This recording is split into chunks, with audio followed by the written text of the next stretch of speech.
Bukod sa pagbuo at paggawa ng batas, tutok din ang Kamara sa pagtulong sa mga nangangailangan. At sa loob lang ng 50 days, 3,000 mga Pilipino na ang nabigyan ng tulong sa pamamagitan ng suporta sa Bayan Desk ng Kamara. Si Jap Regala live mula sa Batasang Pambansa. Jap? Libo-libong kababayan na nga natin ang natulungan ng suporta sa Bayan Desk ng Kamara sa loob lang ng ilang linggo. Ito'y matapos ang inisyatiba ng Kamara na paglalapit ng tulong sa mga Pilipinong nangangailangan. Sa loob lang ng 50 araw, aabot na sa halos 3,600 request ang inaprubahan ng Kamara habang aabot na sa higit 171 milyong piso na ang nai-release bilang tulong. Ayon sa accomplishment report ng suporta sa Bayan Desk, mula March 18 hanggang June 22, aabot na sa 3,738 requests ang na-process, habang 3,101 dito ay mula sa walk-in constituents. At ang 635 naman ay inendorso ng mga mambabatas at 96% dito o 3,592 ay naaprubahan na.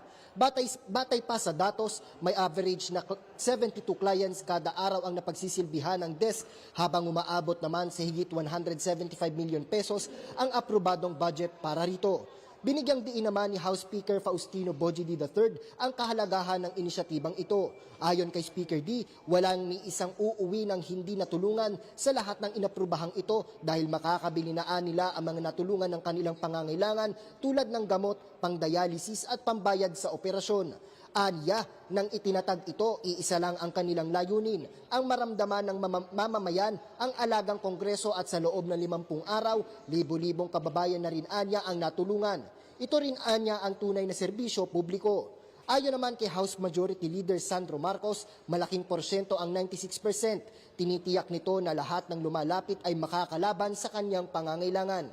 Ipinapakita rin anya ng inisyatibang ito ang layunin ng pamahalaan na makapagbigay ng mabilis at mas accessible na pagtulong para sa mga Pilipino. Matatandaang nagsimula ang operasyon ng naturang desk noong March 18, 2026 na pinangunahan ni House Speaker D at House Majority Leader Marcos bilang one-stop facilitation center.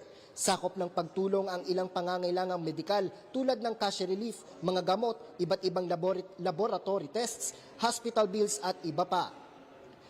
Ayon pa kay Speaker D ay mas palalakasin pa ang naturang inisyatiba para matiyak na mas marami pa ang makikinabang dito.